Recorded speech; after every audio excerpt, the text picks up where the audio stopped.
Hello everyone, this is Priyanka. Welcome to StarAgile YouTube channel.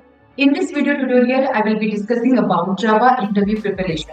So the core concepts of Java, how to prepare, how to answer at the time of interview, all those topics will be discussed. I hope this will help you a lot. So let's begin. So the first question is, what is Java? Okay, Java is a pure object-oriented programming language. It's a high-level language which is actually created in 1995 by James Cosley, who is known as father of Java. So it is now owned by Oracle. So Java is the most secure programming language. It's a faster and most powerful programming language. Using Java, we can able to design enterprise scale application, mobile applications, which you can call Android applications, web applications, and many more. So Java is basically follows one aura, like write once and run anywhere. So as Java is a platform independent language. So we can write a logic on any one platform and we can execute that entire code or that application from any other platform. So Java is the most popular programming language. Now let's talk about different vocabularies which is used in Java. Those are the most interesting questions. So you should know first of all the relationship between JDK, JRE and JVM. What exactly it is. So guys, in short, JDK stands for Java Development Kit, which is used by the developer to develop any Java application. So whenever any application get developed, application has to be compiled, application has to be executed, even some documentation need to be generated. So JDK itself include Java runtime environment as well as all the development tool like compiler, Java documentation, Java archiver, class loader, interpreter, everything will be the part of JDK. So whenever we install JDK on our local machine, by default you are getting runtime environment also. So JRE stands for Java Runtime Environment, which is actually used to run the Java applications. So guys, how the JRE will execute the Java applications? See, execution of Java applications always done by the JVM. So JVM is a runtime, or I will say it is a virtual machine. It is an abstract machine. But the physical location of the JVM, it's available into JRE system. So technically JRE is a software package which includes JVM as well as whatever necessary libraries, some class files are required to JVM to run the Java application will be provided by this Java runtime environment. So these three are important vocabularies of Java. So let's understand one by one. What is JDK? So JDK is a development kit and it is used by the developer to develop Java applications. What it includes? So JDK includes Java runtime environment as well as tools for the development like compiler, debugger, interpreter, class loader, and many more. So it includes certain libraries. So guys, now it is time to understand what is JRE. JRE stands for Java Runtime Environment, which provides necessary libraries, some kind of additional files, and again the physical location of JVM. It's available inside the JRE. So whenever Java code get executed by the JVM, whatever environments is required, right? That environment is provided by the JRE to the JVM. So by default, when you install JDK, you will automatically get this JRE. Somewhere if you need to install it separately, that is also possible. So it is just a runtime environment to run the Java applications. But how the applications got executed? It is possible with the help of JVM. So the next important question, what is JVM? Java Virtual Machine, it's technically engine that runs Java bytecode. Now the point, what is this bytecode? Please understand the internal structure, how the Java code get executed. Whenever we prepare any Java program, right? So initial file structure will be .java file. We can call it as source file. So whenever any source file get created, this code, whatever we have written, it is in human readable format, right? So we can easily read this, we can easily prepare this particular code. So we can call it as high level programming language, right? So that we can easily able to understand it and we can able to create this logic. So .java file, it is called source file. Now this file has to be converted. whatever source code it is written, it has to be converted into machine understandable language. And then only that machine will understand and execute your source code. So here we have a compiler. But guys, generally this compiler is not an ordinary compiler. It's very special. This compiler will convert entire source program into bytecode. So very first you will be getting certain bytecode, which is not at all human readable format. Generally bytecode, it's again a special code, right? And this bytecode, the file structure will be .class file. Okay. So JVM does not understand this entire source code, and that is why we compile the code. But when we compile, you will get .class file, which contains this bytecode, and that is understood by the JVM, and then JVM execute and takes, necessary execution process, further execution process. So we have a class file. After compilation, you will get it. Now in Java, there is a very special compiler we follow that's called Java C compiler. Okay. And because of the Java C compiler, you will be able to see this class file which contains some bytecode. Now, who will execute and understood this bytecode? So that's the responsibility of a JVM. So JVM is a virtual machine who reads this bytecode line by line, and finally it is acting like interpreter, right? Who performs line by line execution. And then it converts that entire bytecode into machine understandable language. So your machine will understand and machine will execute the code. So JVM is here, which is a platform. Because of JVM, Java programming is platform independent programming language. Because Java code get not directly executed by any particular platform, we need this extra layer that's called JVM. So whenever we write any Java code always get executed by the JVM, right? And here, suppose my platform is available. Suppose I design my code on Windows machine. So this is my platform. Whenever you prepare a code get executed by the JVM. And JVM will occupy some resource from the memory, correct? From the platform. So that's the reason Java called platform independent programming language. And you know what? Because of this only, you guys are able to run a Java code with the help of JVM. So JVM is always platform specific. Means for different platform, we do have a different JVMs, right? So whenever you install JDK, internally inside JDK, you will get JRE, and JRE internally includes JVM. This is the main architecture of JDK. So these are the three special vocabularies that we have in Java. Now the next question is, what is Java C?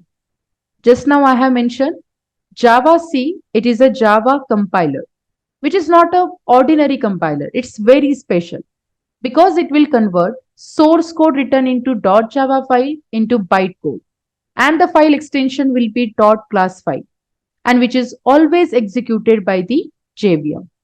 So this is your Java C compiler. Now let me show you how this compiler works.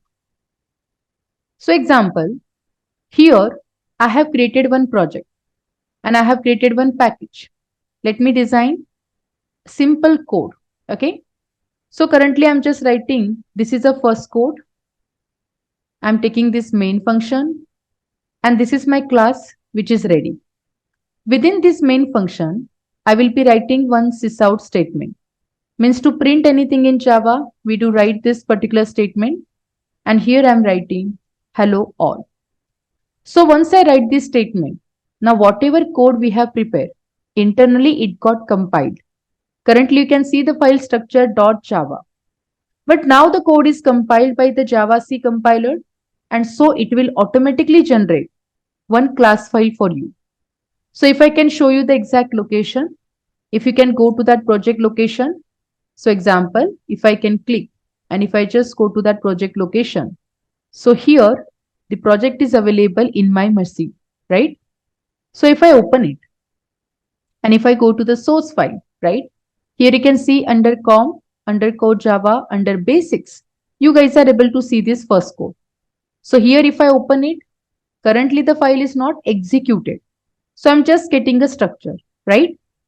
But if I can show you, as the file is compiled by the Java C compiler, so we can have a direct, location where we can see the class file.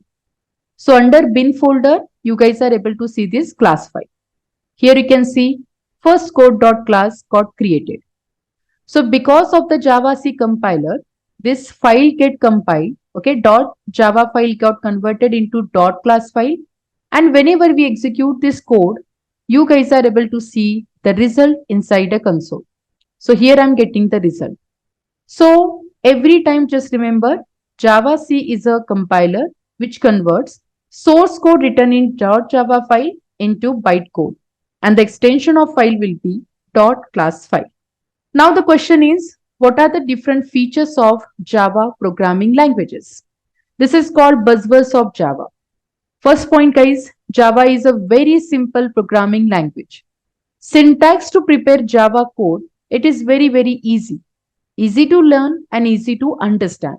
So the first we can say feature is Java is a simple programming language. As I mentioned, Java is a pure object-oriented programming language. So it has support of four important principles: encapsulation, polymorphism, inheritance, and data abstraction. So it supports object-oriented programming principle. So it is very popular. In fact, because of JVM, right? Here, every time the code will executed by the JVM. And that's the reason Java is a platform independent programming language. It is a most secure language because all the intrusions, whatever it is coming, that will be handled and taken care by the JVM. So Java provides you secure environment with inbuilt security features. Java is a very strong programming language, guys. So for proper memory management, okay, we have a special keywords in Java, like a static keyword. Even we guys are able to handle the exceptions in Java. So it is very strong programming language. What is multi-threading? Basically, Java supports distributed environment testing, even development. So Java, with the help of this programming language, at a time we are able to execute multiple processes, multiple threads. Thread is nothing but process here. So Java support concurrent execution of multiple threads. It is portable, absolutely. Portable means Java is a more compatible programming language. We can easily use it. We can easily customize it with any particular software configuration or any particular hardware configuration. We don't need any specific hardware configuration. So it's a pure platform independent and it is most portable programming language. I would like to add one more point. Java is a very stable programming language, which is called architectural neutral programming language. Why Java is architectural neutral? Let me explain. So technically what has happened, this is the another feature, okay, architectural neutral programming language. So why it is so? Because in Java, when you declare any data, okay, it occupies the same memory without matter what platform you guys are using. So technically what happened, let's say, if you really want to store any data, we use variable concept in programming, right? So example, if I want to store integer x is equal to 100. But this statement, if I am going to store into C or C++ programming language, which is platform dependent programming language.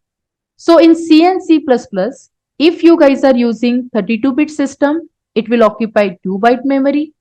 If you guys are using 64-bit system, it will occupy 4-byte memory.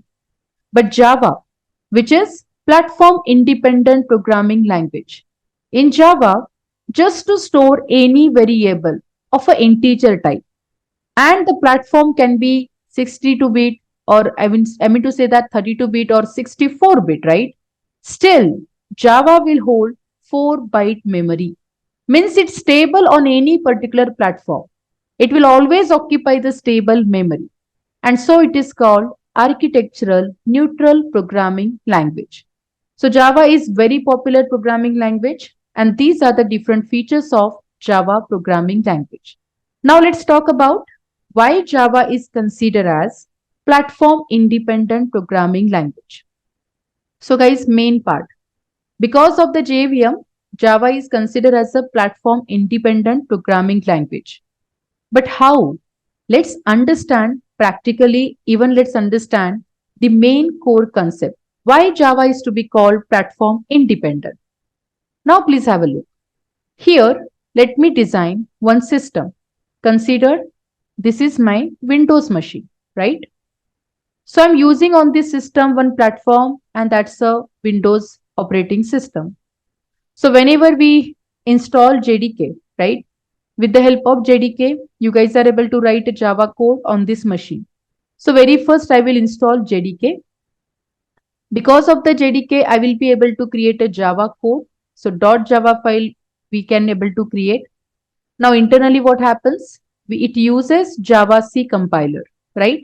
So we have a Java C compiler, which is not an ordinary compiler. It's very special and which convert the entire .java file means source code into bytecode. So absolutely after this Java C compilation, I will be getting some bytecode, which is not at all, understandable by any human. So we can't read it properly, right? It's not readable. In fact, it is bytecode. It's a special code, right?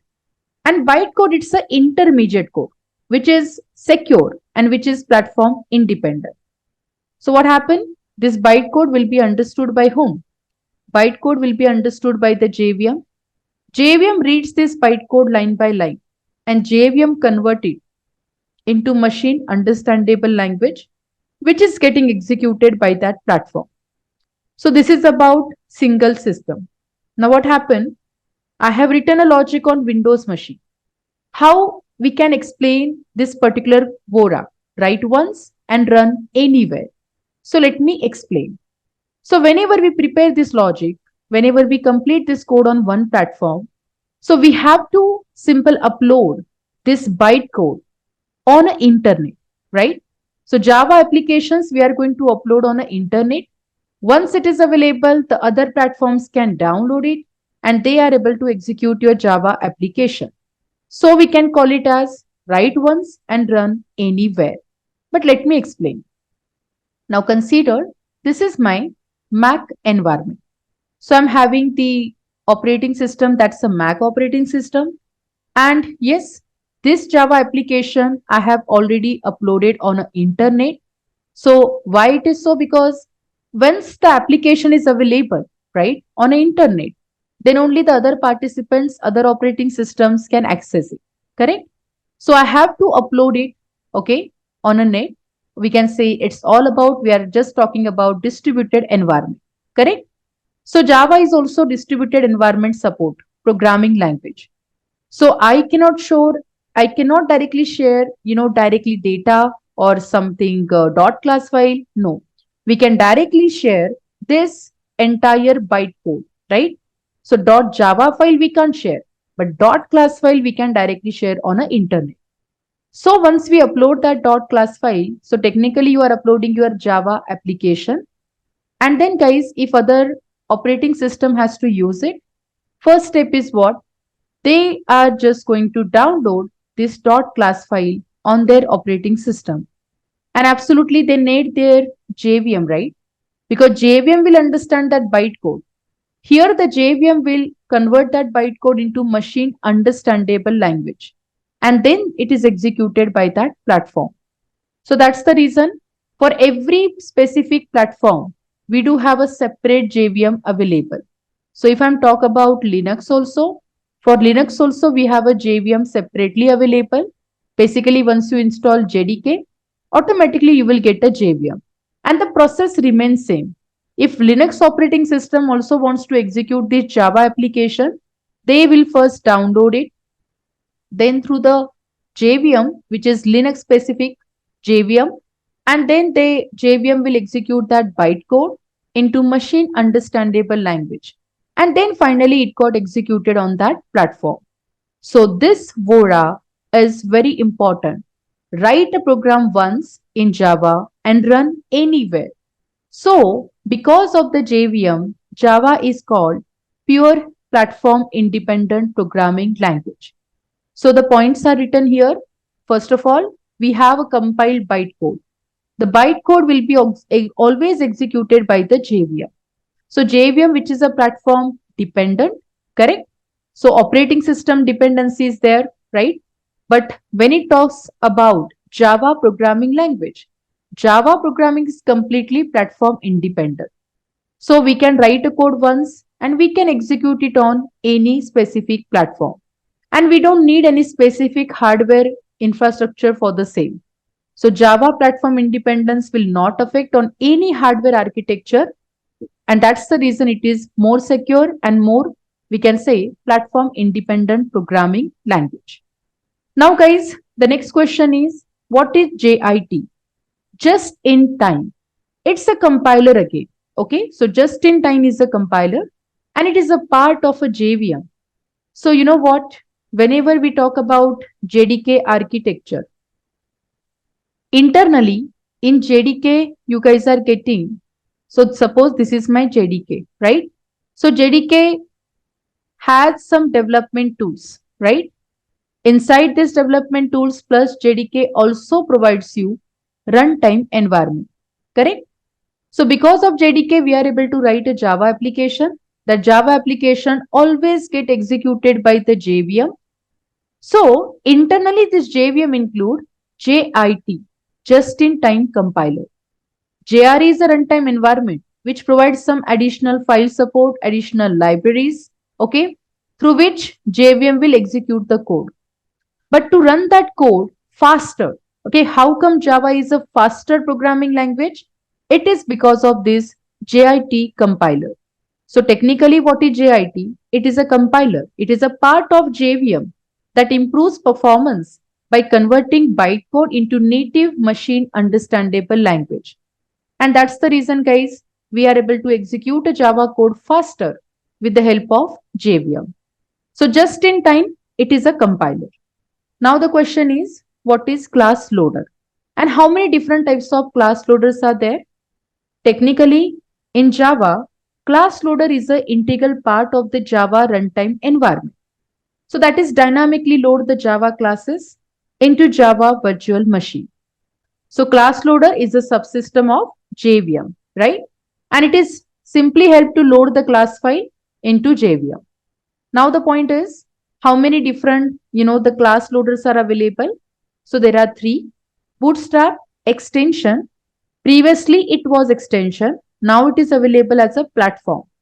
And third one is application, which is also called as system class loader. But what is this Bootstrap? So guys, it is a machine code responsible for initiating the JVM operation. So in Java version up to 8, it's loaded core Java files from rt.jar file, okay? But starting from Java 9, it loads core Java file from runtime environment. So it is actually operate independently and it is without any kind of, the parent class, this loader will work. So absolutely Bootstrap loader is the first loader and without any parent, this loader can easily load the files. Now when you talk about extension, in Java version before 9, there was an extension class loader. But now it is available like after Java version 9 onwards, it is referred as a platform class loader. So it loads platform specific extensions from JDK, module system. Okay.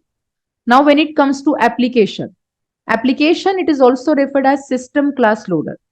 And it loads the classes from the application class path. And it is the child of, platform class loader, which is called extension class loader. So class loader will help you to load the class files, okay, into JVM. Now guys, what is package in Java and what are the advantages of package? So in simple word, in Java, we can create collection of classes, but those collection of classes where you can hold, where you can store.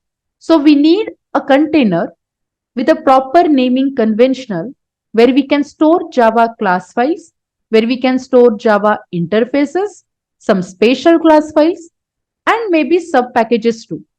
So package is a namespace that organizes classes interface into structured directory. The main part is in Java, we have two types of packages available, user defined and the predefined. Predefined packages are very interesting. Like for every single functionality, we'll be having a separate packages available. So somewhere You want to perform any input output operations in Java. So we have java.io package exception. I mean, IO package, we can say, which is very interesting for input output operations. Okay. Then suppose you want to handle any java dot, lang, which is language package. Okay. For handle the languages, we have a java.lang package. Generally, object is a superclass in Java and it comes under java.lang package. Similarly, string class. It is a part of Java lang package. So lang stand for exactly language.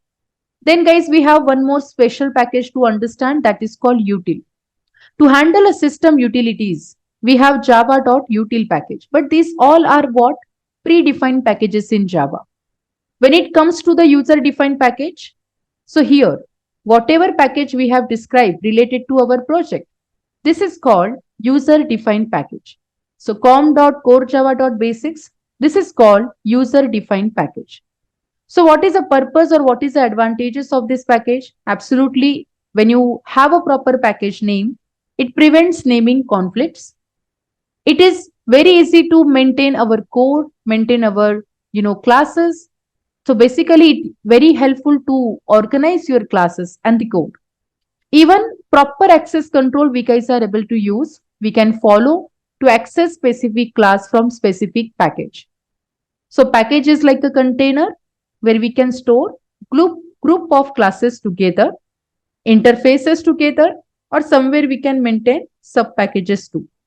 So the next important question in Java, what is class? How you guys are going to explain it? So guys, technically Java is a pure object-oriented programming principle, and class and the object, these are the two important pillars of Java. When it comes to the class, class is a blueprint, class is a template where you can describe object information. So here it is mentioned that it defines the properties or method of the object. So whenever you are going to design any class, how exactly we can design it? Guys, every class needs any access modifier, class is a keyword, and then particular class name. Java is completely, case sensitive programming language. So whenever we declare any class name, every class name begins with capital letter. So suppose I want to create a student class where I can hold some number of student information, right? But every student has certain data and certain method. So when we talk about object in real world entity, every real world entity which has its state as well as behavior, that is called object. So technically object is partitioned into two parts. One is data, another one is method or function. And this data and method we can easily access within an object. But this is just an object. So example, here we can talk about, let's say student is an object. So every student may have ID. ID can be different. Every student have name and name can be different. But every student have some common functionality. Like student can read, student can write, student can play, like this. So guys, group of common objects or group of some similar type of objects that we can represent as a class. So first point, this is in technical word, we can call it as data member, which is available for that object. Some kind of member functions, that is nothing but our methods, and those members and the methods where we can declare inside a class. So if I just want to create this class, how exactly we can declare a class in Java? So let me create a new class in this editor. I'm just giving a name, student data. So my class name is student data, and main is the entry point where you can execute your code, right? But here within a class, we can store data plus we can store our functions, right? So consider I'm having two information to be stored. Let's say integer ID, correct? And then second data I will be storing, that is name, string name. Now class is a collection of similar type of objects. So I will be not storing here any hard code information because every object may have a different set of data. And here I'm going to design any function. So public void, let's say I'm having display function. Display function will display the student ID and student name. So I will be writing student ID is, and here I will be writing that ID, correct? Now I would like to print with this function student name also. So I will be writing student name is, and then we can apply name here. Now the point is, with the help of this ID and name, we can print the data. But the main question is what? This is my class, where in my class I have declared certain data, I have declared certain function. This I can call as a class member. But you know what? To access this class member, we need to create object of this class. So the point is, first important question, what is class? So class is a template, class is a blueprint where we can describe object information.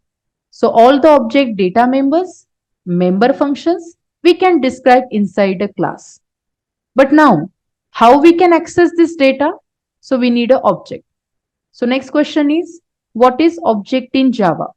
Java objects are instance of a class. How we can create any object for this particular class? So guys, in Java, new keyword we follow to create an object. So how exactly I will be able to create an object for this class student data? You have to follow the syntax. Here I will be writing first class name, that is student data, any reference variable name. So I'm writing here S1. It is equal to new. New will create an object inside a Java, or for this particular class inside a JVM, heap area of the JVM. So student data S1 is equal to new. Again, I have to write student data constructor. So technically, this is the syntax to create any object for any particular class. You need to write class name. You need to write here any reference variable name. It is equal to new keyword. New keyword will always create an object inside a JVM, inside a heap area of the JVM. And student data, which is actually called constructor. Technically, this constructor will help you to initialize the object. So in Java, whenever new keyword we follow, it will just create a skeleton. Okay, it will just create a structure. What data you are having and which method you are having for that class. But who will initialize the data? That's the responsibility of a constructor. So this is the way you guys are able to create an object. And now using reference variable, I can access that data. In fact, I can initialize that data too. So here I'm going to initialize the same. I'm writing here data, let's say my name. And then you can see this is what I have initialized the data. And so I want to call my method. I will be calling again through the same reference variable. So when we execute this code, for this class, we have created one student, and this is the first student information, ID and the name of that student. And this is how you guys are able to create multiple objects for one particular class.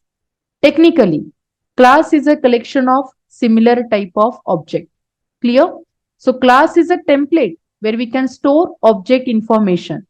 But whenever anybody asks you what is object, object is any real-time entity which has state as well as behavior. And this is how the state in Java we define in the form of data, and attributes, that is nothing but your state, and the behavior is nothing but the method. So object is an instance of a class. So new keyword is a special keyword which we will help or which we will use to create an object in Java programming language. So I hope what is Java, what is object, it is clear, right? So in JVM, there is a one more point. So basically when you prepare any object, JVM internal mechanism, it always provide one identity number to each and every object. So if you create number of objects, you will be getting that identity number for each and every object. So if I can show you, currently I have just created one object, right? S1. Suppose I will be creating one more object. So student data S2, it is equal to new. Again, I'm creating second object student data constructor. Now using ST, Again, I can call ID. I can declare some another ID. S2 dot, again I'm calling name, and I will be declaring here some name. Let me design here name, let's say Amit, right? So at this moment, I have declared one ID, I have declared certain name. Let me call display method. So I have created two objects for a same class. If I run, you can see the result here. Okay, you will be able to observe two objects and its result. But let me show you the identity provided by the JVM. So guys, I will be applying debug point on main function, and there I will debug this code into Java application. So this is a debug view. Here you will able to understand the execution of your application, right? So currently main function is my debug point. So as soon as when we start, as soon as if I execute this code into debug mode, I will be able to see certain result. Okay, so let me just stop it. Let me again debug the code. Okay, the same code into debug mode. So I just want to show you the student data. And in student data, here I have applied that debug point on this main function. Let me run this code into debug mode. Okay, so here I'm having the exact code, right? This is our code. And let me open this particular, variable. So here it's opening another program. Let me close it and let me come to the main code. That's the student.main. This is our main program. Yeah, got it. So at this moment, I would like to show you the variables. So if you observe carefully, currently this line is highlighting. If I just run it, right? So at this moment, one object will create. If you can come and if you can see S1 got created. And if you can observe here, see ID. Here you can see that ID which is provided by the JVM. So if I again go back and if I again execute this entire code, right? So example C, I'm just executing this code and second object also created. If I go to the variable, see the second object created, and for second object, I'm getting another ID. So every object, it has state, it has identity, and it has its behavior. That is the main point which you need to understand. So object is a instance of a class, and for every class, we can create n number of objects. Only through the objects only and using dot operator, you guys are able to access member of a class. And this is all about Java object. Now guys, the main topic, next important question. How many different access modifiers are available in Java? Java support 4 important access modifiers. One is public, protected, default, and the private. What is meaning of this? So guys, you need to understand this topic very well. Okay. Whenever any class or you can define this access modifier for any particular class level, variable level, as well as the method level. But we have certain rule to be followed. So example, if I declare any data as a private, we can access that data only within a class. Outside that class, we cannot access that data. That is called private access modifier. If you declare any data as a public, so data method anything, that you can access everywhere into project. But if you have any access modifier, means any data you have declared as a default, technically for default, we don't need to write any default keyword over there. So whenever you don't declare or don't define any access modifier, by default, it will be considered as a default only. But what is the meaning of default? Default data we can access within a same class as well as within a same package. Outside the package, we cannot access default data. And we have a protected, which is very special. Protected means I can access in a same package, same class. Even I can access such a data in different package, but different package only by its subclass. So here we need to understand a basic inheritance concept also. So whenever two classes are in relation, one class will become parent class, another class will become a child class. So only through the child class, I can access protected data. Let's understand practically what are these different access modifiers and how it supports in Java. So guys, I'm just creating a new class. This is access modifiers and just have a look. So I'm going to declare here few data. Okay, let's say integer ID. This time I will describe or I will define such a ID. Okay, then I will be writing string name. Let me write string name. And again I'm writing name. Okay, my name. So let me write Priyanka, right? At this moment, I will be defining some phone number. Phone number is always 10 digit. So I will be just writing here long phone number and let me write certain phone number. And then this is my phone number which I have described. Then guys, I would like to define account number. Account number and I'm just writing 6-digit account number. Perfect. So currently this is my different set of data. At this moment, if I can just write name is a public. Public name means we can access this name everywhere in our project. So I would like to write phone number as a private phone number.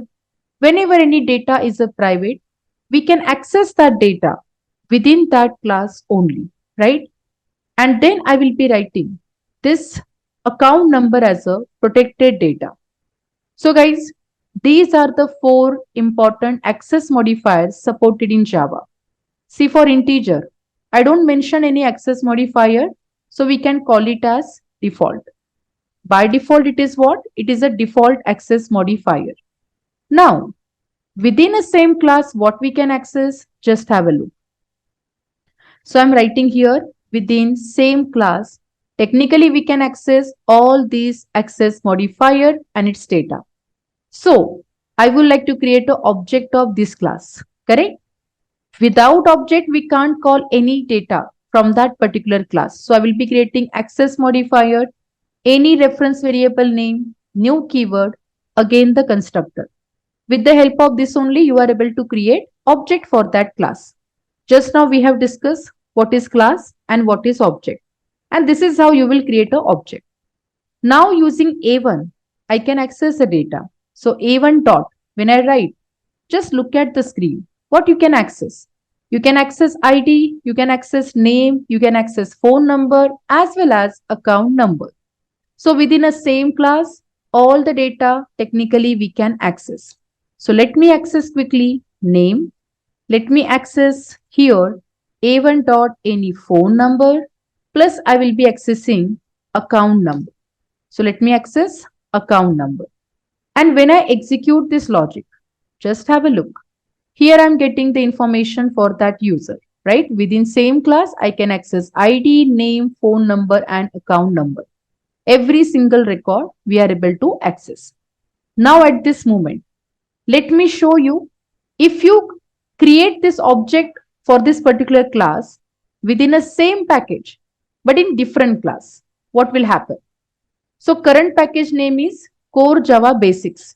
In same package, if I create, let's see, but in different class. So I'm just going to create one more class. Whenever class is a public, we can create an object of public class anywhere, right? So here I'm testing, okay, test same package. Within same package, if you are creating object for that access modifier class, what you can access, just have a look. So at this moment, again, I'm creating object for access modifier class. When you create an object of that class, here you can access everything from that class. But at this moment, we have defined a data along with its modifier. So guys, as I told you, private access modifier, if you have, then such a data we can access only and only within a class. Outside a class, you can't access. So here if I can show you A1 dot, see I can access only 3 information. ID which is default, name which is public, and account number which is protected. So here I will be just printing this record A1.id. Now let me show you A1.name and let me show you A1.account number. And you can see if you run this code, this is the result. I can access all 3 entries, but I'm not able to access any phone number as it is a private modifier. So basically within a same package by any other class, we can access default data, public data, as well as protected data. But guys, I will be creating separate package. Let me create a package com.core Java. Here I'm writing sample. Sample is my package, and inside this sample package, I'm creating a new class. Let's say test different package. My class name is different package. What if in this class, if I want to create an object of access modifier? So please make a note. Access modifier, it is actually designed under core Java basics package, right? So as soon as I create object here, first of all, Java will ask me to import the statement. Import the package where the class definition is available. So you are getting this error. Keep your mouse pointer and see that. You are getting access modifiers cannot be resolved to a type. So we have to import it, right? So I will be importing here. Once we import from that basic package, see the class is imported from the basic package. At this moment, what we can access? So default data we cannot access outside the package. Private we can't access outside the class. Public information we can easily access everywhere. So I can access name. But guys, there is a rule. If you really want to call any protected access modifier, this class should become child class for access modifier. And only through the child you can access that particular protected data. So here comes inheritance. You know that, right? How we can provide relation between the classes. If I want to create test different package class as a child class for access modifier, I have to write here extend keyword, and then I will be writing here a parent class name that is access modifier.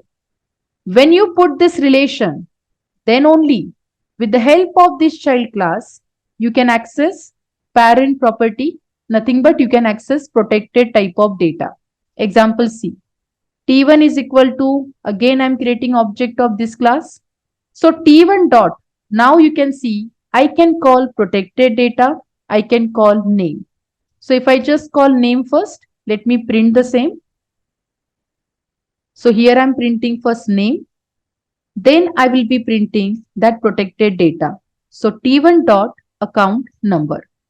Here you can see we can't call account number, right? Because this class is a parent class. So whenever you are creating object of a main parent class in directly different package, you will be not able to access anything. But if it is a child class, you are in a different package, and through only the child class, protected data we can access. So technically, what's the rule? Just for a short, remember, okay? Here, whenever we have access modifier, Java support 4 access modifiers. If you have any data as a private, only within a class we can access. Okay? Outside the class, we can't access. Whenever you have any default data we can access within a same class as well as within same package. Okay? Outside the package, we can't. If you have any information as a public everywhere we can access without any rule. But whenever we have protected data, just to remember, in same class we can access, same package also we can access, but whenever time comes in different package you want to access, suppose. So different package only using subclass we can access. Okay. So here in this example, test different package is the subclass for this access modifier class. So if I execute this code, here you are able to see the result. So I'm getting this entire result, right? So this is all about access modifiers available in Java.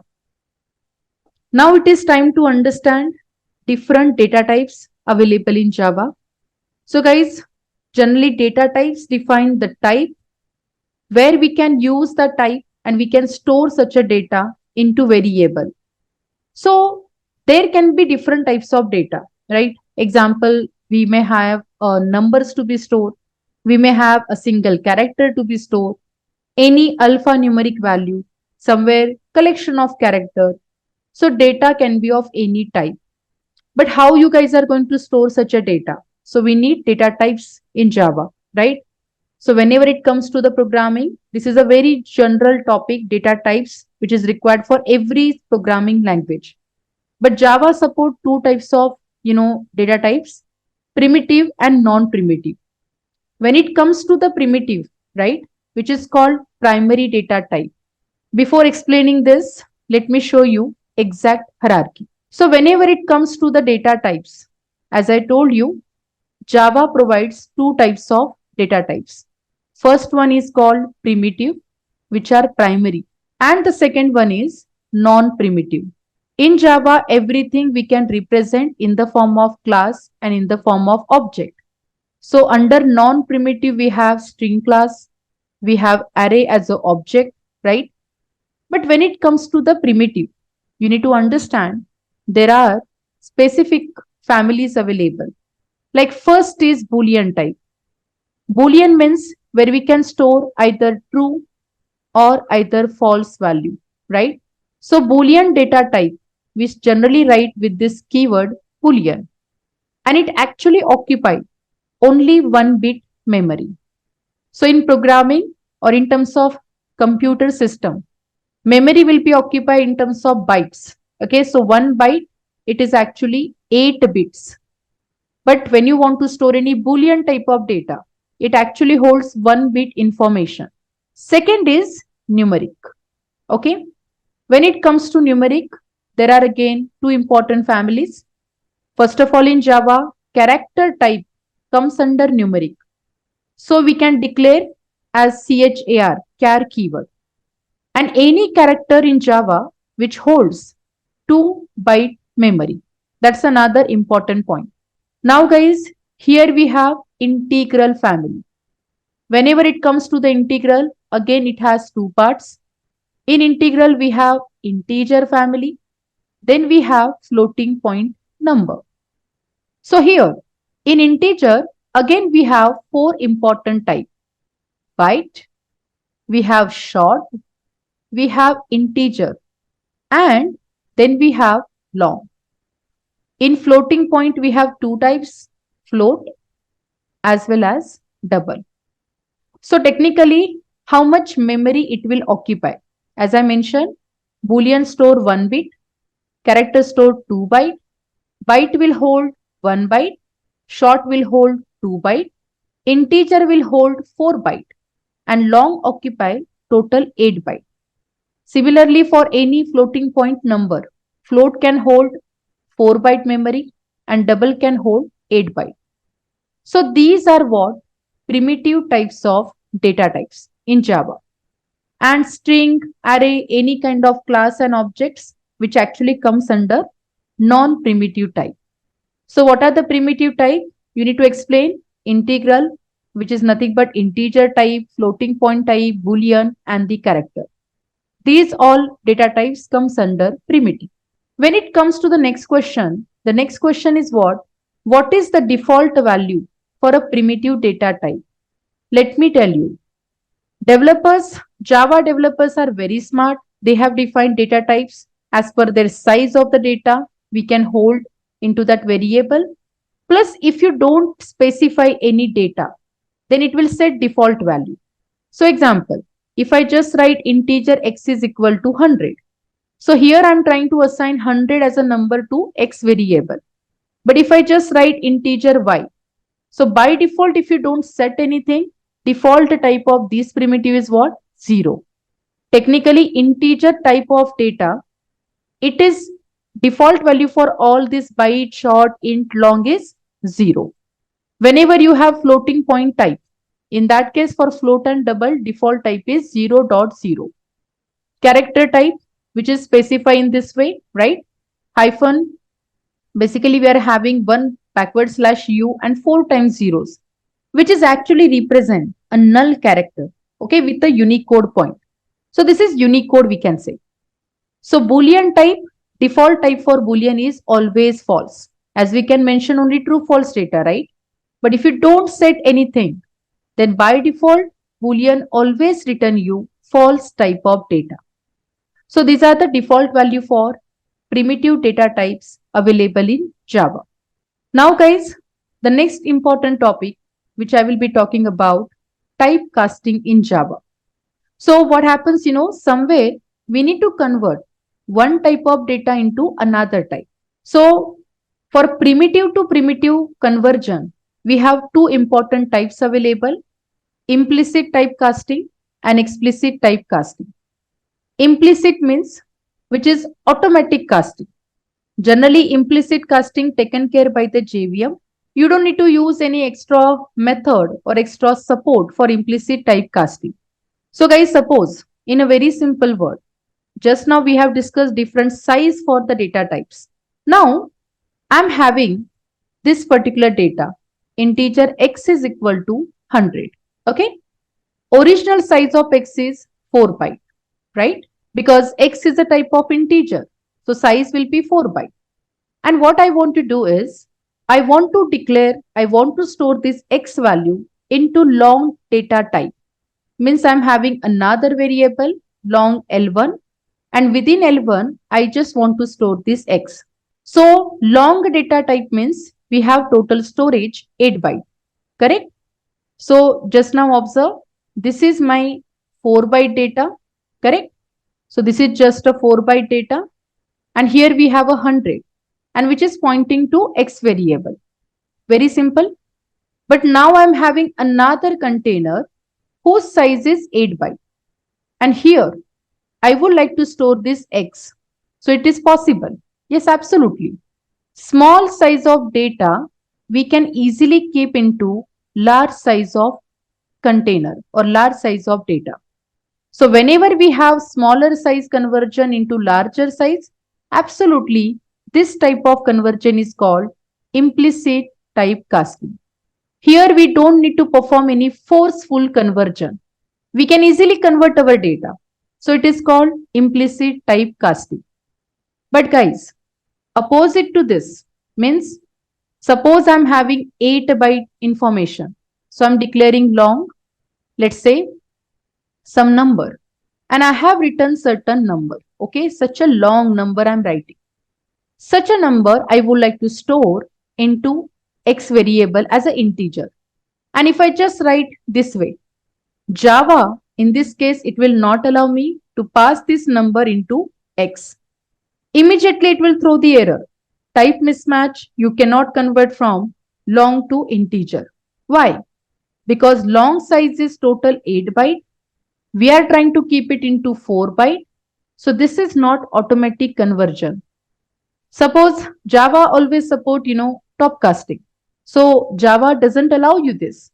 But if you really want to do this explicitly, then we can use casting operator. Means the same statement we will convert like this. Current variable is integer type. But number is what? It's a long type. If I really want to store this number into integer, I will use one bracket and I will write here integer. This is called casting operator. So technically this is a casting operator which will convert long information into integer type.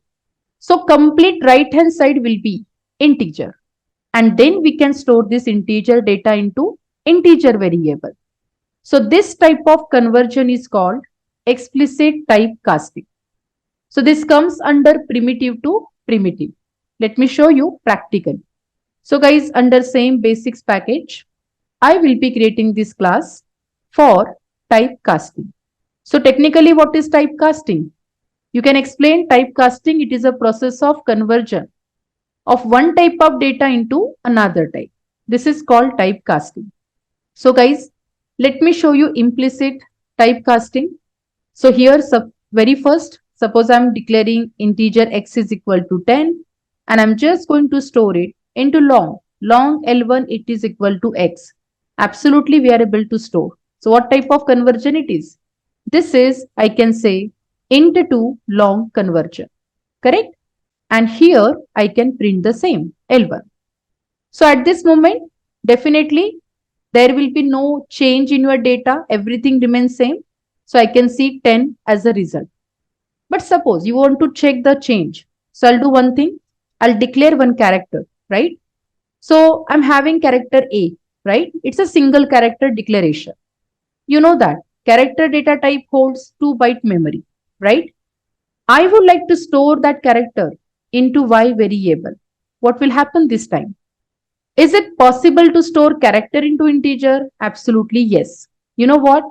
Technically integer holds 4 byte, right? But then what the value it will print? That is most important to know. So guys, for every character, we have some ASCII values available, right? Whenever we set any character and if you try to convert it into integer, it actually holds y is equal to ASCII value of a capital A, which is nothing but 65. So if I try to print here, very simple, char to int conversion, right? This is char to int conversion. Let me write properly. And here I will be writing that y. So what the y will print here? Y will print ASCII character or ASCII value for capital A, which is 65. So this here you can see the converted value. Just have a look. Currently I'm getting char to int conversion, which is 65. So for character A, the value got converted into integer. And this type of conversion we can call implicit typecasting, which is automatic typecasting and which is always taken care by the JVM. But when we try to write some long type of information, means some large information into small size of data, see the output. Suppose I'm going to declare double, okay, double D1, and I'm writing some number 98.77. This is the double data. Double data size is always 8 byte, means this value, it holds 8 byte memory. And guys, I would like to store it into integer. So I'm writing integer. Let me take u variable, integer u is equal to D1. So we can easily store, right? But what is happened here? See, at this moment, double having size 8 byte and I'm trying to keep into 4 byte information, right? So Java will not allow me directly. Java will not allow me directly this. And here you will see the error type mismatch. If you just keep your mouse pointer, see this. What the error we are getting here? We can't store this D1 value. I'm getting type mismatch, cannot convert from double to integer. But if you really want to convert it, just use casting operator. So here I'm converting this right hand side as an integer data and then I can store into integer variable. So this is the conversion where we can have, okay, double value converted into integer. Let me write. This is double to int conversion. And if I try to print it, right? So at this moment, what will be the result? So 8 byte information, whenever you try to keep into 4 byte, definitely in case of this floating point number, where you have a decimal digit 98.77. So that 0.77 will be loss precision in case of integer. So integer will never show you complete data. It will just take 98. And so you are getting the result 98. So what is this typecasting? This is called forceful typecasting, which is nothing but explicit typecasting. So in Java, typecasting will help you to convert one type of data into another type. But whenever it comes to primitive conversion, these two types are very special, implicit as well as explicit typecasting. Now it is time to understand what is a basic difference between float and double data type. Okay. So both are comes under floating point family. Float and double, there is a common difference is what? First point is both are specific to their platform. Means as per the memory. Float can hold 32-bit. Okay. Size is different basically. And double can hold 64-bit. Means 4 byte information float can store and 8 byte information double can store. By default, any decimal digit number in Java, okay, it is always represented as double. But whenever you are declaring any float number, so you need to write something like this. Float F1, it is equal to, suppose 30.34, but we have to add at the end F as a suffix. And then only it will be considered as a floating point number. So main difference, it is in the size. So float will hold 32-bit means single precision and it's a 4 byte memory. and double will hold 64-bit means double precision, and it is 8-byte memory.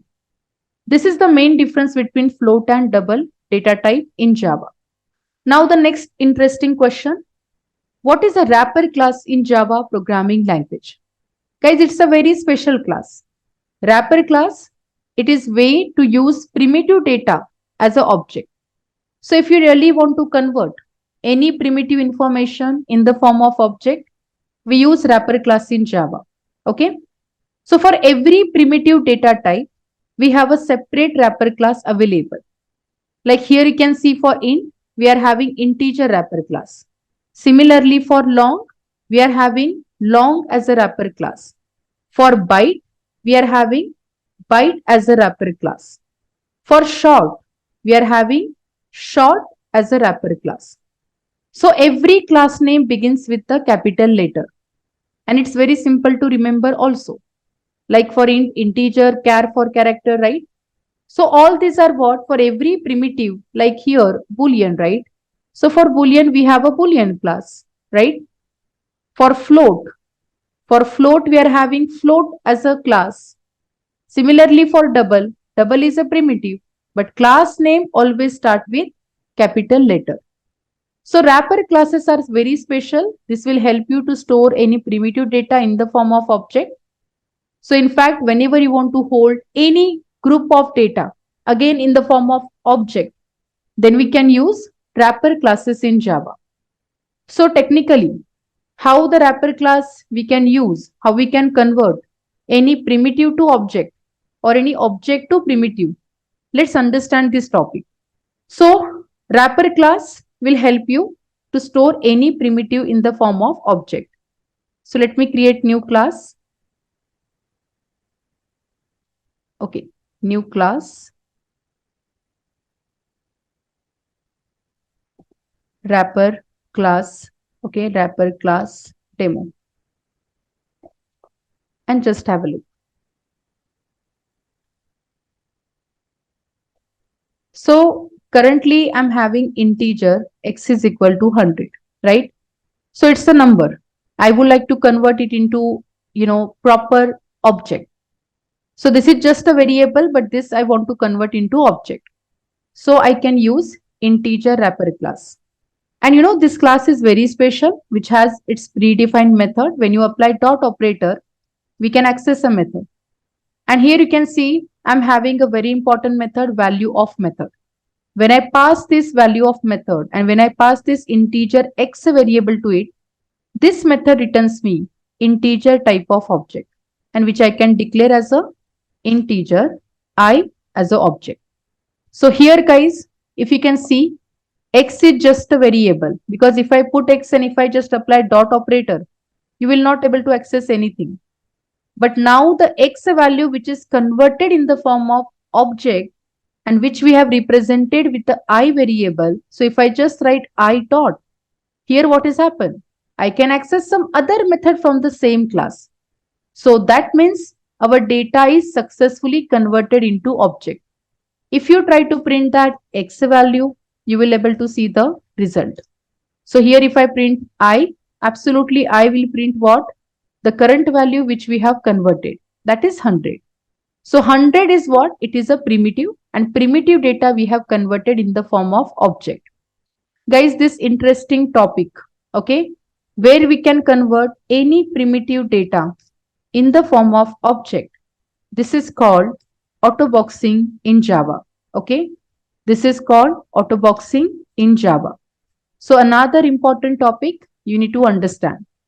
And whenever we convert any object into primitive, right? Whenever we convert any object into primitive, that is called unboxing.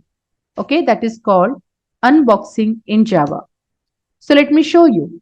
Suppose I declare some object. Example, I'm writing here, let's say integer, okay? Integer, let's say j, and it is declaring, I'm just declaring here 90. So I have declared j as an object and whose value is 90. I would like to convert into primitive, means integer. So I will be using one method. That method is int value method. Whenever you apply j dot int value, This method returns you normal integer primitive. So which I can store integer as a y. So at this moment, what the y will print? Absolutely y will print 90. So if you can see, I have converted wrapper information into primitive. So this is actually called unboxing. So conversion of primitive to object, autoboxing, and object to primitive, that is called unboxing. Same question, what is autoboxing, unboxing in Java? Automatic conversion of primitive into its wrapper class, that is called autoboxing. But automatic conversion of wrapper back to the primitive, this is called unboxing. So guys, this is how you need to understand the most interesting questions from Java. Now, the next topic which I will be covering, that is related to operators. So Java operators help us to perform various operations on the variable and its value. So let's understand different operators supported in Java. So guys, the question will be, what are the different types of operators are available in Java? So absolutely Java support 6 important operators. Arithmetic operation which you can perform on primitive data type, and where we can perform some basic operations like addition, subtraction, multiplication, division, and modulus, right? Relational operator, somewhere for comparison, right? Whether the value or some certain condition to be matched, then we can use this relational operator, where we have this comparison operator, not equal to, we can say greater than, less than, greater than equal to, less than equal to. These operators are available. When it comes to the logical operator, it is very much important to know how the AND operator and OR operator will work, right? AND means it's like a multiplication, where both condition must be true, then only result will be true. In OR operator, any one condition is true, result will be true. So the concept is, operators here, relational operators and the logical operators will always return you Boolean type result.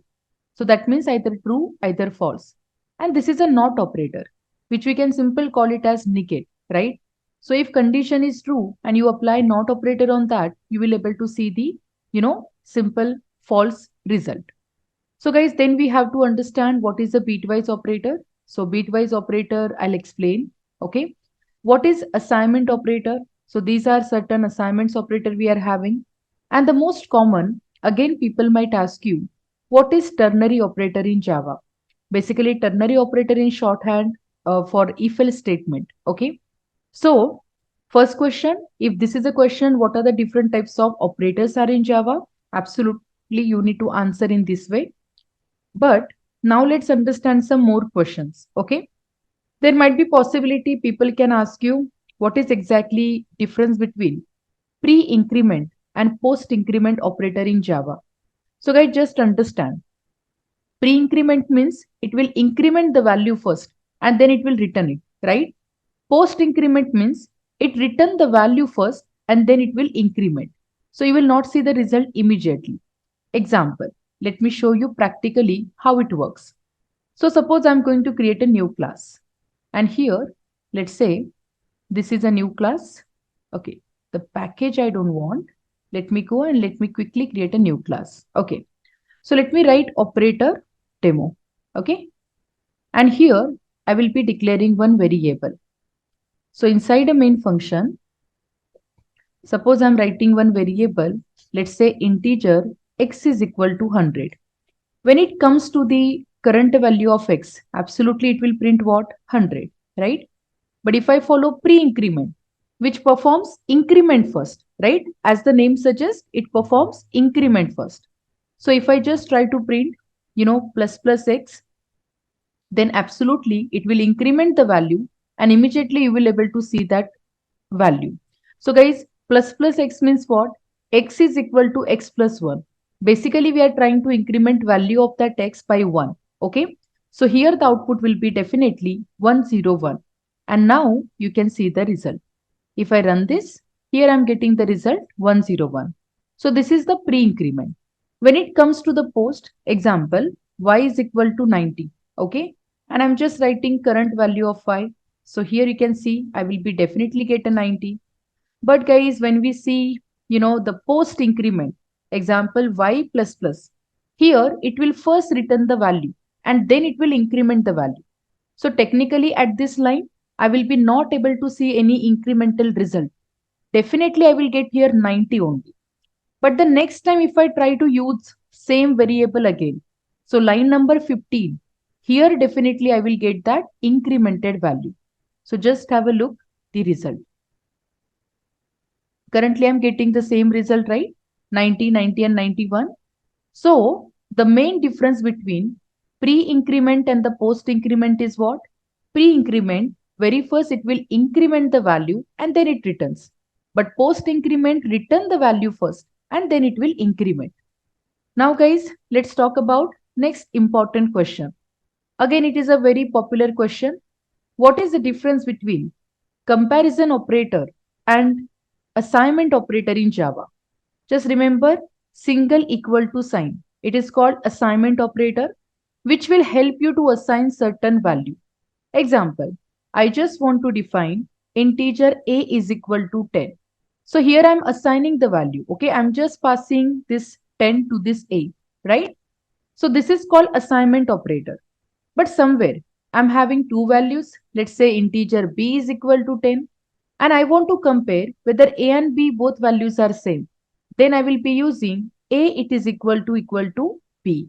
Means whether the both values of these variable are same. So comparison operator is actually used to compare two values, whether those values are equal. If the values are equal, definitely you will get a result as a true. If the values are not equal, you will get a result as a false. So the main difference between comparison and assignment operator is what? Assignment operator will help you to assign certain value to the variable and comparison operator will help you to compare two values whether they are equal or not. Simple, right? Let's talk about next important question. How does the ternary operator works in Java? As I told you, ternary operator, it is a shorthand for if-else condition. So in general, if you really want to test certain condition, example, I'm having two numbers. Okay, let's talk about integer a is equal to 100 and then I'm having one more number integer b is equal to 20. And I just want to confirm which one is greater. Absolutely A is a greater. But just to compare this, we have a very interesting conditional statement that is called if else, right? So I can put the condition like this. If A is greater than B, then I'm expecting to be print, yes, sysout statement, A is greater. Correct? This is what I'm expecting. If A is not greater, then absolutely B will be greater. So we can just write else part and here we can write a statement B is greater. So basically using this conditional statement, how this statement will work, please understand. If the current condition is true, this true part will run and then else part will be definitely skipped. But if the current condition is false, in that case, true part will be skipped and it will execute else part, whatever we have written inside that else part. So in Java, just to shorthand this conditional statement, okay, we have ternary operator. And you need to understand the syntax for ternary operator. So for ternary operator, we can apply condition first and there we can apply expression after question mark, expression 1. So means if condition is true, this part will run. If condition is false, absolutely after colon, whatever we are going to write, that part will run. And this is how the ternary operator works. But let me show you practically. So what I'm going to do is in the same operator, okay, let's talk about ternary operator. So I'm just going to separate out this code. Now see, suppose I'm declaring two variables. Integer a is equal to 100, comma b is equal to, let's say, 200. Absolutely here, b is greater. But how we can test? We can test in this way. Okay, if a is greater than b, absolutely I'm expecting what? A should be greater. So I should have a message that a is greater.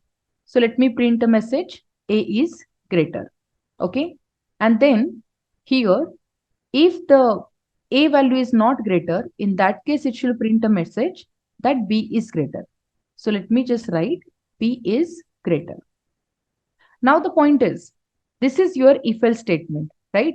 If I run this logic, here we are able to see the result that current value out of A, B is greater. So definitely you are getting here message 200 is greater. But now guys, same particular logic if I want to use using ternary operator. So how exactly we can use it using ternary operator? Just look at the screen. So I will be just writing here direct sysout statement. Either you can store it into variable and then you can print it, right? Otherwise you can directly print. So I'm writing into println statement. Here I want to put the condition if A is greater than B, question mark. What exactly I'm expecting to print? A is greater, correct? If A is greater, then A should be greater. And then I can apply here colon and then I'm writing here B is greater. That's it. So this is how you can apply the condition.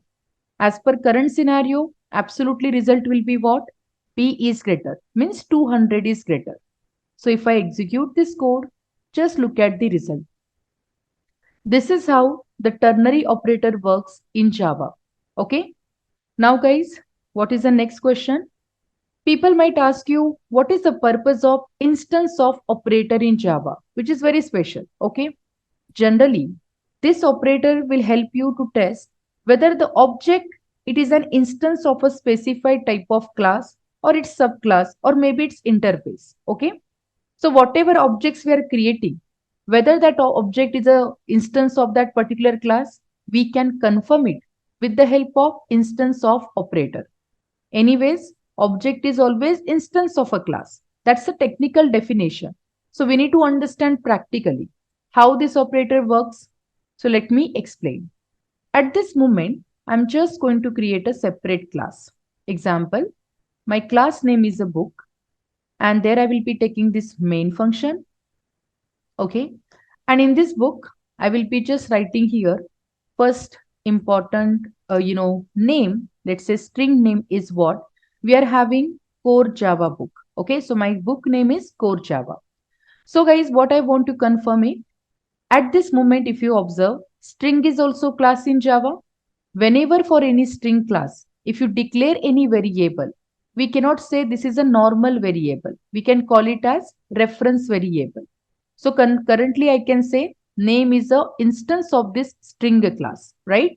If you really want to confirm the same, then you can write in this way, name instance of, okay, what is the class name? Absolutely string. Whether this name is an instance of string, right? Now you can see I'm getting here what? The syntax error, the token instance of, okay, it is expected instance of. So let me just change it quickly. So I'm writing here operator. So guys, you need to write in this way, okay? So name is instance of string. Yes, definitely if it is true, you will see the true result. Otherwise, it is a false result. In this case, we are expecting true result, correct? So let's run the code and just have a look. So I'm getting the result here that is true. Means current variable, it is an instance of that class. So my class is book class, right? Let me show you. I'm just going to create a one more, instance of this same class. So book B1, it is equal to new. Again, I'm going to create a constructor. So technically, this is the way you can create any instance of any class, right? But let's confirm whether B1 is an instance of book class. So again, I will be writing on next line. Here, let me apply that B1 is instance of, and every letter should be small. And then I will be just writing class name book. Absolutely, B1 is an instance of book. So at this moment also, when you run this code, you will be definitely get a result true. And this is how the instance of operator works in Java. So please remember, it checks whether object is an instance of particular class or subclass. And this is how it will work. And it always return you Boolean result. If it is an instance, absolutely you will get a result as a true. Otherwise, you will get result as a false. Now the next question is, what is difference between this comparison operator and equals method when comparing object? Let me tell you, here the 2 points you need to understand. What is object and what is this operator and which operator we need to apply on which object? So technically in Java, okay, when it comes to the primitive data type, okay, so primitive data type means all the primary data type, okay. So whenever we are working with primitive, we need to always follow all the operators on the primitive. But suppose you are working with any object. On object, you cannot compare. Okay, objects or two objects you cannot compare with the operator. Here we need certain methods. So I will be giving you very simple demo. So currently, just now we discussed string is a class in Java. So for this string, whatever string or whatever reference variable I will create, that is called our instance variable. So I will be writing suppose string something which is expected, right? And suppose we are writing here something string. So example, if I write hello all, simple, expected is hello all. And suppose I'm having another string, which is actual string, and that is also hello all. What is happened here? Huh? We are going to compare whether both strings are equal or not. So we can apply, if we apply operator, operator always compares the ID. Okay. Whenever you apply operators on that particular object, because currently we are comparing object. So at the time of object, this operator, if you follow, at that moment, you will always get the ID comparison, the ID which is allocated by the JVM to that particular object. But if you follow the methods, absolutely for string class, we have equals method available. Whenever you apply equals method, it will always look for the current string, means data. The content, whatever you are writing in the current string, that will be compared. So technically, what is the difference? Comparison operator, if you apply, it will actually compare the memory address of that object. So how exactly you will understand this part, memory address and all? So let me show you technically what is this concept. So guys, if I go and if I just create a one more class, just have a look. Here, I'm just going to show you string demo, right? So let me create a string demo class and I will be creating two strings. So in Java, there is a very simple rule. Whenever we create any object, JVM, Java Virtual Machine, internally allocates some ID to that particular object. Let me show you.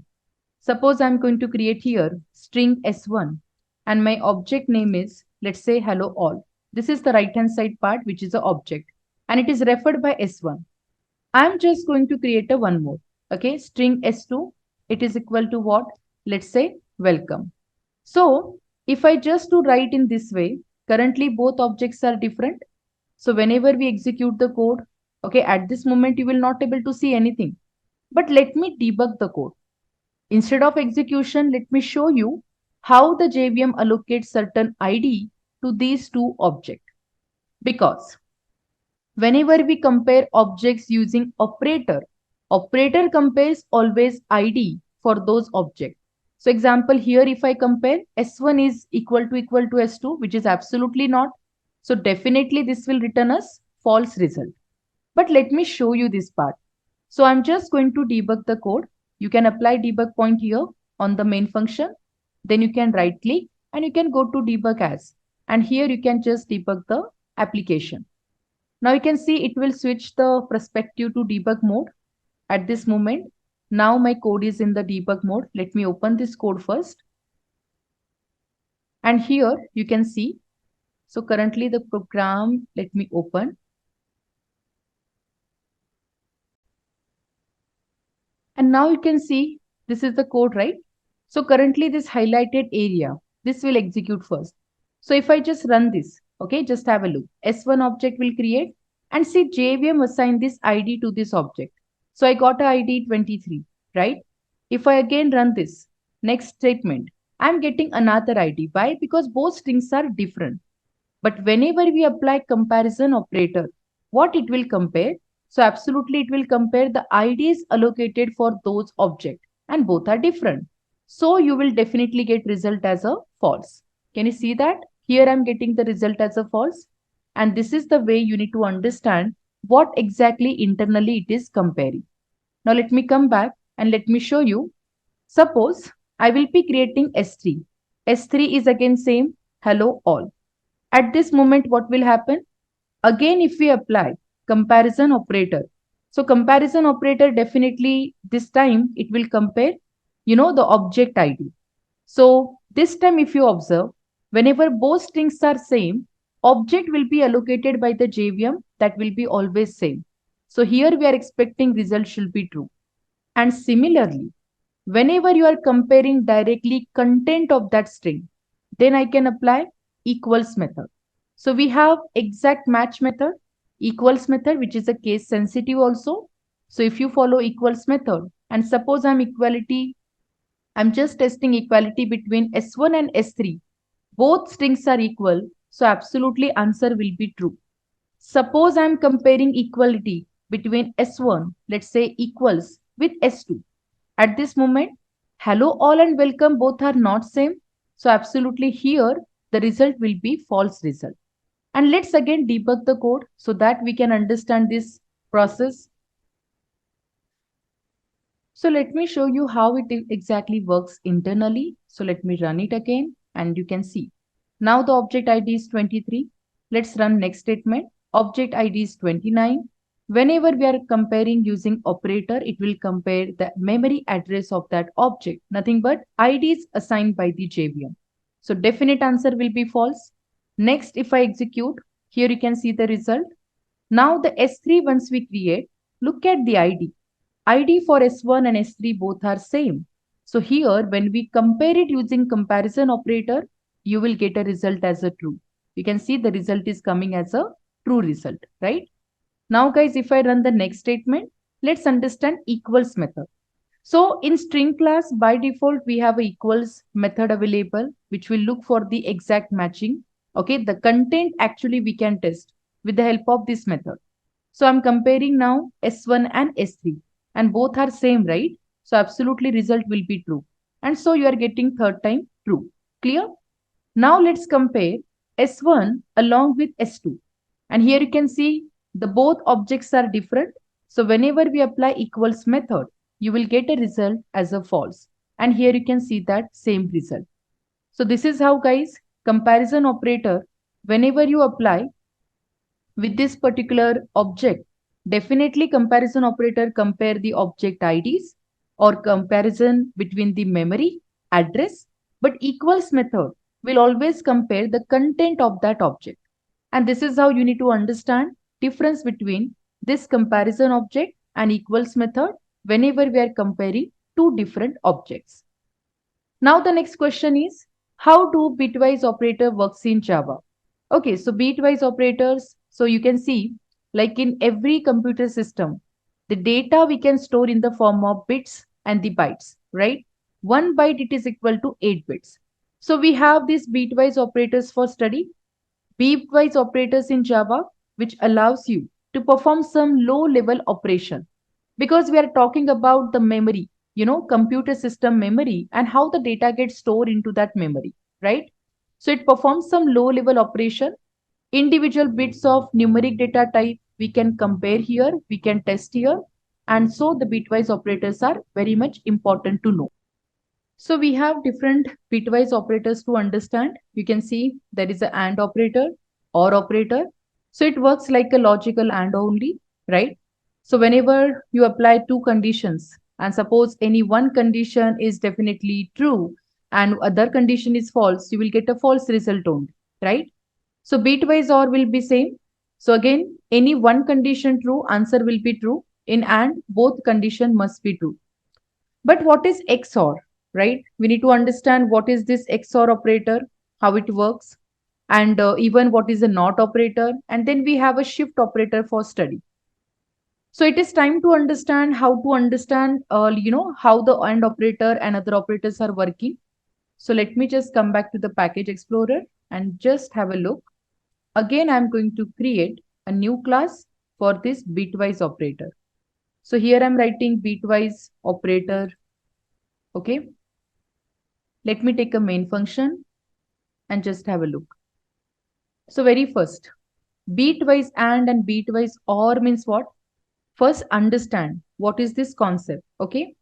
So if I can show you first how we can convert, let's say I have I'm having a number 1. Okay, number 1 is, let's say, 3. Okay, so what is a bitwise representation of a 3? So you know what? It's all about our, the beats representation. So in a beats, we will be writing 3, something like this. So very first we have 8, 4, 2, 1, right? So whenever there is a 3, we can add, just add, 1 here and 1 here. And remaining bits will be 0. So this will become 2 plus 1, 3. Okay, this is what the decimal number 2 plus 1, 3. And this is the binary representation of this 3 number. Clear? And binary representation we can calculate with this particular 8421 numbers, right? Now guys, this is for a single digit. Now let me talk about, so I just want to compare another number 2, right? And that is a 5. So here 5 means how we can represent 5 here? Absolutely 0, 1, 0, 0, right? Okay, this is 4. So absolutely 4 plus 1. So I have to write here 1, correct? This is a binary representation for a 5. Now we are just going to perform here AND operator. So AND operator, when, like, what will be the output? Definitely AND means both the condition must be true. So whenever you can see 1, 1, answer will be 1. Any one condition is true, other condition is false, we can say simply false. So here, what is the output of 3 and 5? Means suppose I'm testing 3 and 5, absolutely it should return me decimal number 1, correct? So this is what you need to understand first. So let me show you. So currently I'm just writing number A, it is 3, comma, number B, it is 5. And I'm just testing AND operator. Agree? So let me apply semicolon at this end of the statement and let me test A and B. Okay.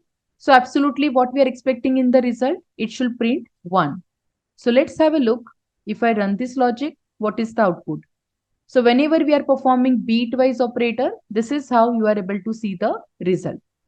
Now in the same case, if I apply OR operator, so how it will work for the OR operator? Let's again represent 3 in the form of binary. Absolutely you are getting 0, 0, 1, 1, and 5 in the form of binary. So it is 0, 1, 0, 1, correct? Now let's add it. So whenever we apply OR operator, here OR means any one condition is true, result will be true. So 1, absolutely both conditions are true, result will be true. One condition true, result will be true. And so I will be able to see this is the addition. I mean, this is the OR operator. But what is this number now? So you know the representation. This is 8, 4, 2, 1. So 4 plus 2, 5, 6. 6 plus 1, it is absolutely 7. So we are expecting OR operator should print 7 in the output. So here I will be testing again. Okay, what is A or B, right? So we are expecting result should be 7. So let's execute the code and let's see the result. And now you can see I'm getting the same result. So this is what? This is called logical OR operator, correct? So AND and OR will actually work in this way. Now it is time to understand what is a XOR operator. There is a simple rule for XOR, okay? Let me explain. So when it comes to XOR operator, something like this we can call. So this returns only like 1 if any one operator or any one operand is 1, right? Means if any one operator is 1, it will always return to you 1. But suppose if the both operands either 0 or if the both operands either 1, then result will be 0. Please remember, only one operator, only one operand is a 1. Operand means the bits that we are calculating. Okay. So let me just write this rule one more time. So here you need to understand only one operand. If it is 1, it will return always 1 to you. But if both operands, okay, both operands either 0 or either 1, then answer will be always 0. So let's talk about the binary representation for 3. So absolutely we are writing again the same pattern 8, 4, 2, 1, and let's write. So 3 means I will be writing here double 1, correct? 2 plus 1, 3. Now I will be writing 5. So absolutely 0, 1, 0, 1. And let's apply OR operator on the same, I mean XOR operator. So look at the rule. This will return 1 whenever any one operand is 1. But any two operands, if it is 0 or 1, it will always return to you 0. So here both are 1, so answer will be 0. Only one operator is 1, answer will be 1, 1, again 0. So the output will be 4 plus 2, that means 6. So here it should return me XOR result, that is a 6 result. Now in this case, let's see whether we are getting the same result. So my operands are same. So I will be just writing A XOR B. And I am expecting result should be 6. So when we execute it, just look at the screen and look at the result. So here you are able to see this result, right? Now when it comes to the, not operator, it's like a negate. It's very, very simple. Like whenever it is just turning zeros to 1 and ones to 0. Okay, so practically it is very simple. Again, when you apply, let's say I'm having any number, right? So all the zeros, it will convert into 1. So if I apply negate on this 3, so absolutely 3 means a binary representation will be this, correct? And then it will return the 0, it will convert to 1, and 1 it will convert to 0. So absolutely answer will be 1, 1, 0, 0. So what will be the output of this particular statement? 8 plus 4, total 12, right? So I will be definitely getting 12 in the output. So it is very simple. But let's talk about this shift operator, how the shift operator works, okay? And what is the meaning of this shift operator? So guys, now it is time to understand left shift, right shift, again the sign and unsign. What is the meaning of that? So whenever you can see this operator, this is called sign left operator. Okay, left shift operator. Very simple. Sign left shift operator. But how this operator works? Generally, it shifts all the bits toward the left by certain number of specified bits. Okay, so it just shifts the bits into left side. Example, now my number is, let's say, 2. Okay, so let's understand binary representation of this number. I will be writing absolutely 0010. That's a binary representation. And if I ask you, let's make shift this particular bits, okay, 2 bits left.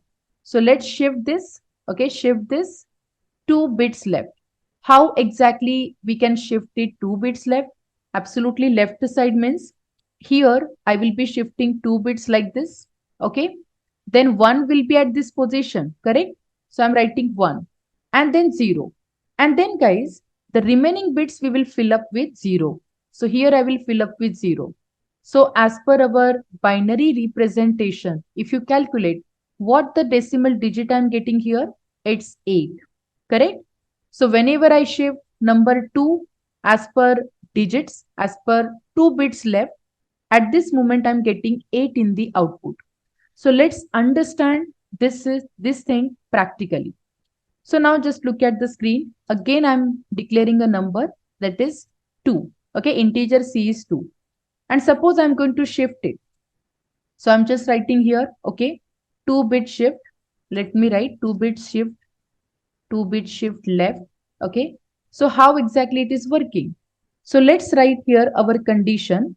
So I will be just writing here number, that means C, okay, and it is shifting towards 2 bits. Shift left 2, right? This is what I will be writing. So let me apply it in the bracket, and at this moment, let's see the result. What exactly it is printing. So whenever we are shifting it 2 bits, see we are getting the same result, 8. So this is called left side shift. Okay. So this is sign left shift. Now let me talk about right hand side shift. So for that operator is this. Okay. This operator will help you. Basically it is sign right shift. And let's see how exactly it works. So again I'm taking number. This time I'm taking 8 as a number, right? So absolutely let's represent binary. Binary with respect to this particular digits. So 8 means 1 and remaining numbers are 0. Again I'm shifting. Okay, shift by 2 bits. Let's shift by 2 bits again. So right side. This time this operator will help you to shift at the right side. So right side means I will be shifting the bit here Then the second bit I will be shifting 2 bits. I'm shifting here. Okay, so absolutely, let me write it properly. So 2 bits I'm shifting. Now this is the main bit, right? This is the bit, this will come here at this position. Then next bit will come here at this position. And remaining bits we can fill up with 2, 0, correct? So what is this, guys? Here I am able to shift the bits toward the right hand side by certain number of shifted bit or specified bits. So specified bits are 2 bits. So I have shifted 2 bits ahead, right? And now the what will be the output? If my number is 8, I will be able to see 2 in the result, correct? So at this moment, if this is a signed integer value or signed number, so unsigned number, you are getting the unsigned result. But if it is a signed number, you will be getting result as a sign only. So let me show you the both results. So at this moment, again, I have written my number. Let me write integer t is equal to 8. And I'm just showing you shift right. Okay. So let's see 2 bits, 2 bits. Okay, let me apply the message. 2 bits, shift right. Okay, shift right. And how we can do that? So let me again apply the bracket. And here I'm writing D. Let's shift at right hand side and see the result. Absolutely, it will print 2. So if I run it, now you can see this is how I'm getting the result. So result I'm getting 2. But if I apply negative number, okay, at this moment, I'm just shifting at 2, 2 bits right. So I'm getting -2. This is how you need to understand how this sign right shift, it is actually working. Similarly, we have another scenario to be understand how this, this is somewhere what exactly we can call it is unsigned right shift operator. So sign right shift operator we have seen. But what if I apply unsigned right shift operator? So here we can have a 3 times that particular arrows to be right. Okay. So this is a bitwise operator and this is a unsigned number. So for unsigned, I can call it as unsigned right shift operator. And what this operator it is, let's understand how it works. So currently, let me take again same scenario. If my number is 8, right? So guys, it will work similar like a sign right shift operator only. Okay, so the main difference is what? It will apply zeros, right? So sign here, when we talk about a sign right shift operator, it is actually sign extension. Okay, it is actually sign extension based. But when we apply right shift unsigned operator, this is actually zero extension base. Okay, this is what the main difference. So what is this? Let me explain. Again, I'm taking 8 as a number. So binary representation will be this, right? And now we are going to shifting towards to right hand side again 2 bits. Absolutely, when you right hand side shift, so number will be like this. Okay, here you will 0 and here you will get 1, correct? And then remaining 2 digits we can fill up with 0. So absolutely answer will be 2. But here you need to understand whenever we apply unsigned right shift operator, it is completely zero extension base. So at this moment, if I can show you the result, just look at the screen. Again, I'm showing you here integer, let's say E, and number is 8. And this time, let me apply unsigned right shift operator. Again, I'm shifting by 2. So 2 bits unsigned, let me write unsigned right, okay, unsigned right shift. And let's see what is the result we are getting. So absolutely, if I apply E, unsigned right shift operator and 2. So I'm just, shifting 2 bits and then the result will be absolutely 2. So this is how it is working. For sign, we can provide a sign and unsigned, both. But for unsigned, it is always you will be getting in the form of unsigned digits, right? So technically, there is a one more question. What is the main difference between this right sign shift operator and right unsigned shift operator? So please understand, it preserves the sign bit, okay, for negative or positive. But here, it doesn't preserve any sign bits. Actually, it fill the leftmost bit with always 0, right? So here you will not get result in the form of sign, negative, positive, but you will always get a result as a unsigned, operator or unsigned decimal number. Simple. So this is the main difference you need to understand about bitwise operator. Now the main part, people might ask you this kind of question. What is the result of 5 divided by 2 and 5.0 divided by 2? Basically, it's all about the integer division, correct? If you just understand the point, whenever we are dividing any integer number by integer, guys, result is always integer. Okay? Whenever we are dividing any decimal digit, means floating point division, absolutely result will be always you will be getting in the form of floating point division.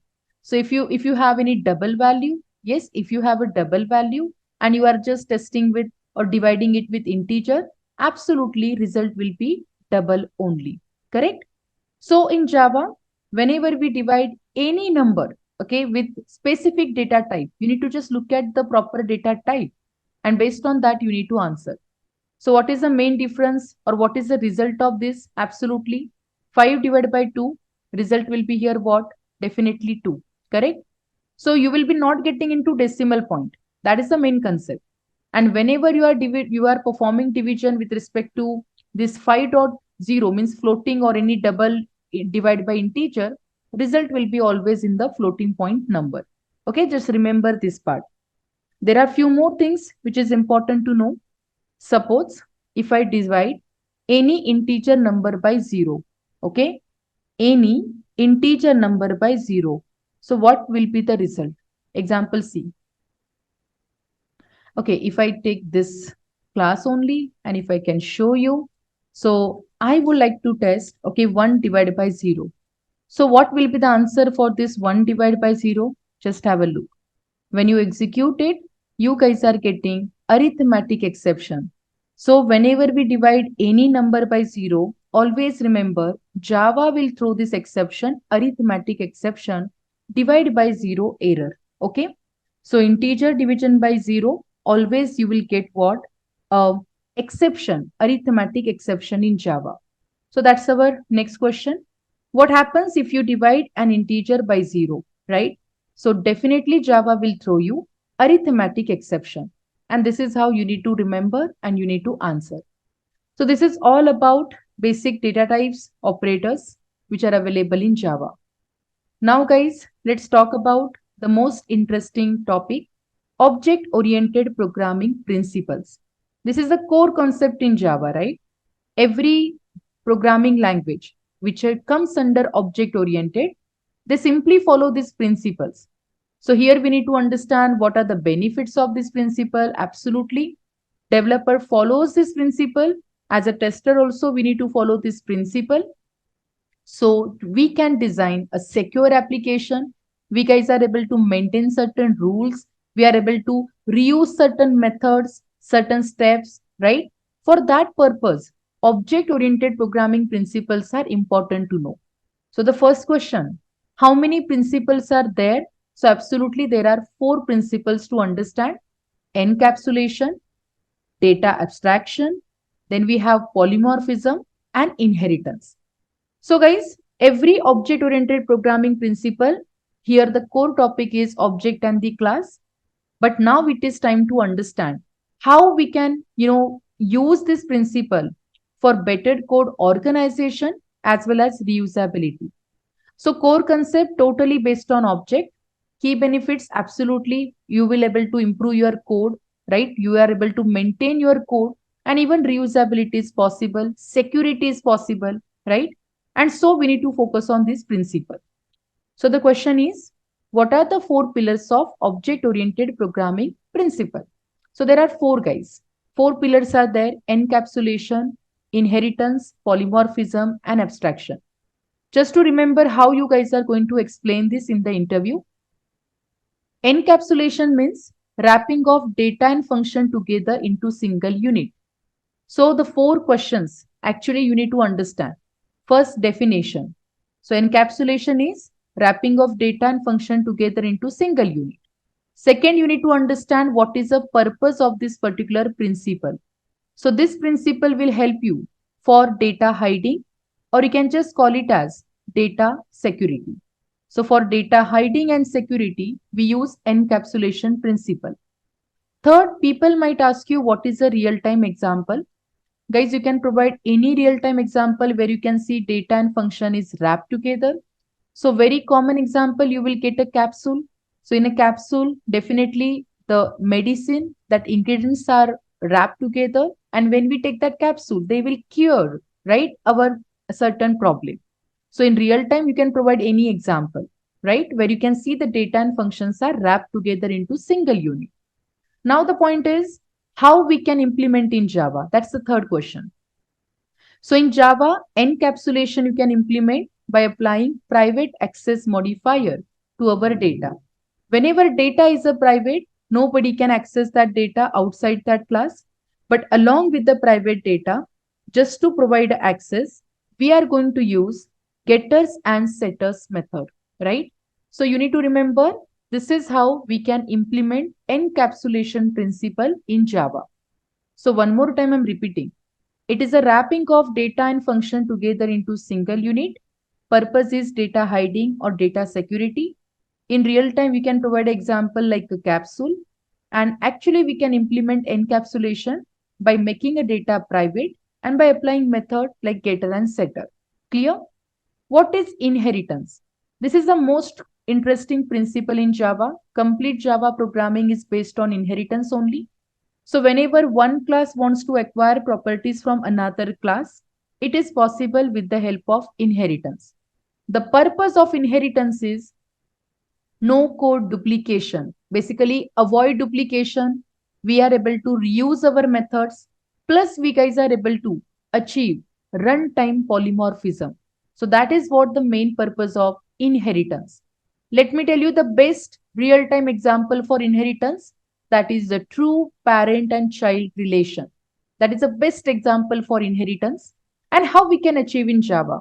Okay, so whenever we have a two classes, and we just want to make one class as a parent class, another class is a child class, then guys, we are going to use extends keyword, okay, in between the classes. So this will help you to just provide a relation and you guys are able to achieve inheritance in Java. What is polymorphism? One thing in many form we guys are able to use. That is called polymorphism, correct? So polymorphism is actually the main purpose is for reusability. We can reuse the method using polymorphism in Java. Guys, what is the best example? See, when we perform communication, right? So just to perform communication, there are multiple ways. We can pass email to that person. We can perform face-to-face communication. Either we can just call that person. We can drop certain message. We can drop certain card. We can post certain, card and or we can just perform any other way for communication. But at the end, by following these ways, I'm just performing communication. So one thing we can represent in multiple form. This is called polymorphism. So you can provide any best example. So example, what I can say, like whenever you want to book Ola and Uber and just you apply a simple, one simple location and you will be getting all the different options. Mean just to reach that location, you will be having option like a sedan car, prime car, plus you'll be having some mini, you'll be having auto, this kind of options. What is that? This is called polymorphism. So one thing takes many form. And best part is how we can achieve in Java. So there are two ways. In Java, we can achieve with the help of compile time polymorphism as well as runtime polymorphism. So when it comes to compile time, it is called method overloading. And when it comes to the, simple runtime polymorphism, it is called, method overriding. So with the help of overloading and overriding, we are able to achieve polymorphism in Java. This is how you need to prepare and you need to answer at the time of interview. Again, they might ask you what is method overloading, what is method overriding. So please answer in the same way. Method overloading means whenever we overload a same name method in a same class, multiple number of time but different signature, means We can pass number of arguments to the method. We can pass number of, different types of argument to the method, or we can change the order of argument. Then such a type is called, or such a process is called method overloading. Overriding means two classes must be, in a relation. There must be is a relation first. And then whenever parent class and the child class, we have same name method with the same signature, then always remember child always override parent class method. And then we are able to achieve method overriding. What is abstraction? The most interesting, principle in Java. Abstraction means here we can able to hide the implementation detail of the object, and we can expose the relevant features or relevant information to the user. Means do not provide everything to the user. Okay, what we can hide, which is not important for the user, we can hide those things using abstraction. So what is a real-time example? Guys, you can provide any real-time example here. Let's take a simple example like a camera. When you use a camera, we click and we click the picture. That's it. But how the internally that camera is working, it is not important for us, right? How it is taking that picture or what functionality or which algorithm is used over there. No, we are not bothered about that. So that is called abstraction. Whatever relevant things are there, you can access it, and whatever relevant things or whatever it is not important to you, the developer has to hide it from the user. And so we use this principle, abstraction. So in abstraction, the next question is how we can implement abstraction in Java. Guys, there are two ways to implement abstraction in Java. One is partial abstraction and second one is 100% abstraction. Means using abstract class, we can achieve partial abstraction in Java, and using interface, we can achieve 100% abstraction in Java. And this is how you need to understand and you need to explain number of, principles which are supported in Java programming language. And this is all about this video. So I hope this video will help you to crack the interview. Some basic questions we have discussed in this video. So thanks for watching. Thank you, everyone.